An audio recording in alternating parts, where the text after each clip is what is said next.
বানান শুদ্ধির ক্ষেত্রে চাকরির পরীক্ষাতে এই প্রশ্নগুলো কি খুবই বেশি আসে। হ্যাঁ, তো আমরা কি ভুলে যাই যে এই প্রশ্নে কোনটা বানান শুদ্ধ হয়েছে, কোনটা বাক্য শুদ্ধ হয়েছে, শুদ্ধিকরণটা আমরা ভুলে যাই। তো আজকে আমরা দেখবো, আজকের এই ক্লাসে আমরা শুদ্ধিকরণ দেখবো, ঠিক আছে, যে বানান শুদ্ধিকরণ বা বাক্য শুদ্ধিকরণ আমরা কিভাবে মনে রাখবো। হ্যাঁ, তো আজকে আমরা দেখবো, ঠিক আছে। তো আজকে আমরা চলো দেখি এখানে কি বলছে যে বানান শুদ্ধি, বানান শুদ্ধি। তো যত রকমের ভাষা বা জাতি নামের ক্ষেত্রে ইকার বসে, যত রকমের ভাষা বা জাতি নামের ক্ষেত্রে কি ইকার বসে, রস্বইকার বসে, যত রকমের ভাষা বা জাতি নামের ক্ষেত্রে কি রস্বইকার বসে। ওকে, তো এখন দেখি যে ভাষা বাঙালি রস্বই, এই যে দেখো রস্বইকার, ঠিক আছে, এইটা, ঠিক আছে।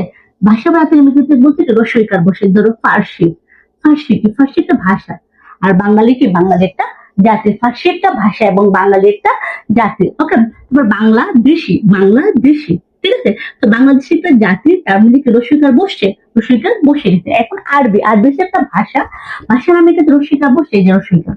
ওকে, তো আমরা বুঝতে পারছি যে যত রকমের ভাষা বা জাতি আছে এগুলা ক্ষেত্রে আমাদের কি বসাতে হবে, ইকার বসাতে হবে। এটা কি রিটেন এবং এমসিকিউ পরীক্ষার জন্য খুবই গুরুত্বপূর্ণ। যারা চাকরি পরীক্ষাতে রিটেন এবং এমসিকিউ দেবে, বিশেষ করে স্বাস্থ্য সহকারী, সমাজ পদ্ধতি, এগুলা কিন্তু খুব বেশি আসে। ওকে, তো আমরা কি বলছি, যত রকমের ভাষা বা জাতির নাম আছে তাদের ক্ষেত্রে কি বসে, ইকার বসে। তৎসম স্ত্রীবাচক শব্দের ক্ষেত্রে ইকার বসে, তৎসম স্ত্রীবাচক শব্দের ক্ষেত্রে ইকার বসে, তৎসম এবং কি স্ত্রীবাচক শব্দ।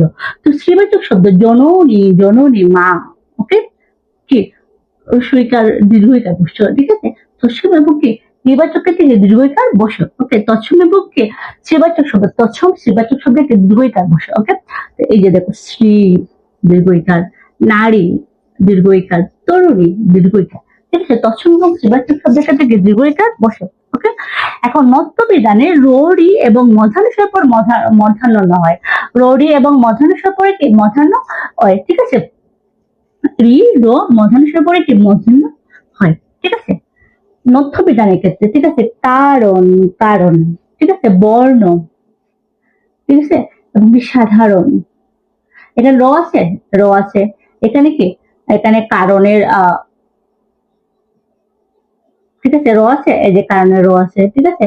এবং মূর্ধন্যের পর কি মূর্ধন্য হয়, রটি এবং মধ্যানুসার পরে কি মূর্ধন্য হয়। আচ্ছা, এখানে কি খুবই গুরুত্বপূর্ণ বানান, এখানে কি, এখান থেকে 100% একটা আসে। বিশেষ করে এই বানানটা খুবই গুরুত্বপূর্ণ, এই বানানটা ভেরি ভেরি ইম্পর্টেন্ট। এই বানানটা তোমরা পারলে কি 10 বার লিখে ফেলবা, প্রত্যেকটা পরীক্ষাতে এই বানানটা আসে, ঠিক আছে। বিভীষিকা, বিভীষিকা, বিভীষিকা। আচ্ছা, দ্বিতীয়টা দেখো, এটা কি আছে, এটা আছে কি দীর্ঘইকার, এরপর আছে রস্বইকার, ঠিক আছে।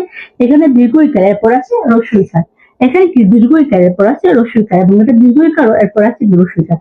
বিভীষিকা, মুহূর্ত, পিপীলিকা, মুমূর্ষ, মরীচিকা এবং শারীরিক, এই বানানগুলো কি খুবই গুরুত্বপূর্ণ। এই বানানগুলো প্রত্যেকটা চাকরি পরীক্ষাতে খুবই কমন এবং বারবার আসে।